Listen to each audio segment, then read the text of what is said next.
Welcome. Let's evaluate some logarithm functions. Before we take a look at the following examples, let's remind ourselves how we can take any logarithm function and we can turn it into an exponential.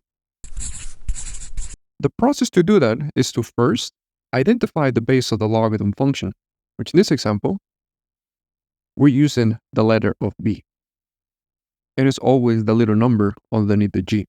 And what we will do, we're going to get this value of b and we're going to raise it to what the equation is equal to, which in this case, we're using the letter of y. And now we have an exponential. This exponential, we're always going to set it equal to what we have inside the logarithm function, which in this case, it is a variable of x. And anytime that we perform this movement, we will always get any logarithm function and we will turn it into an exponential. Now let's take a look at our first example.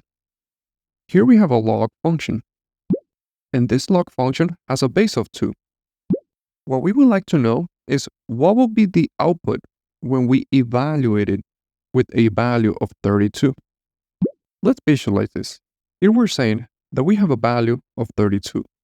And this value of 32, we're going to plug it into some function, the function of log, which has a base of 2.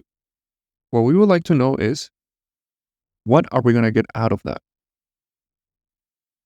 The first thing we're going to do, we're going to rewrite this logarithm as an exponential. Let's get our base of 2. And now let's raise it to what the equation is equal to, which in this case is y. And now let's set this exponential equal to what we have inside the logarithm function, which in this case is 32. And now, let's think of how we can solve this. On the left-hand side, I can see that the base of the exponential is of a value of 2. So now what we want to think about is it possible for us to write 32 also as a base of 2? So let's take a look at some numbers where the base is 2. If we raise 2 to the first, that is going to give us a value of 2. If we raise 2 to the second, that's going to give us 4. If we raise 2 to the third, that's going to give us 8. If we raise 2 to the fourth, that's going to give us 16. And when we raise 2 to the fifth, that is going to give us 32. So now this value of 32, we can rewrite it as 2 to the fifth. And that way, the left-hand side and the right-hand side of the equation are going to be written both using the same base. And now that the left-hand side and the right-hand side of the equation, they both have the same base, then the exponentials must be equal to each other. So we have solved for the unknown. Here we have the y is equal to 5. So now we know what will happen when we plug in the value of 32 into our function of log base of 2. We would obtain a value of 5. Let's take a look at example B. We're going to approach it the same way. Let's get this logarithm function and let's write it as an exponential. So let's get our base, which is a value of 7. And now let's raise that to the variable of y. And this exponential is going to be equal to what we have inside the log function, which in this case, it is 49. Now what we would like to think about is, this value of 49, is there a way for me to write it using the same base on the left, which in this case, it is a value of 7. So let's go down the list. 7 raised to the first, it is 7. 7 raised to the second, it is 49. So it is possible. Instead of writing the value of 49, we're going to write down 7 raised to the second. And now that the left-hand side and the right-hand side have the same base, then the exponentials must be equal to each other. So we can say that y is equivalent to 2. Now let's look at example C. Same idea. Let's look at the base of my log, which in this case is 5, and let's make it the base of the exponential.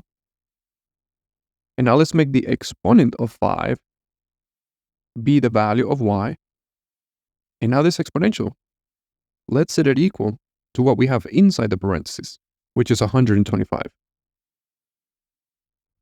And we're going to ask ourselves the same question. 125, is it possible to write it as a base of 5? Well, let's take a look at some values when the base is 5. 5 raised to the first, it is 5. So that's not what we're looking for. 5 raised to the second, it is 25. That's not what we're looking for. But when we have 5 raised to the third, that is 125. So what we can do, instead of writing 125, we can write it out as 5 to the third. Now in this equation, if the left and the right hand side, they both share the same base, then their exponents must be equal to each other. So we have solved for the unknown y is equivalent to 3. Now in our last example, notice that there is no base underneath the log. Anytime that we encounter this scenario, we will always assume that the base is 10. And now that we have our base, now let's solve for this logarithm. Let's start by writing it as an exponential. Let's get the base of the log and make it the base of the exponential. Now this 10 is going to be raised to the variable of y. Now this exponential is going to be equal to what we have inside the parentheses, which in this case it's 100. And notice that 100, it can be written as 10 to the second. And now that the left-hand side and the right-hand side, they both have the same base,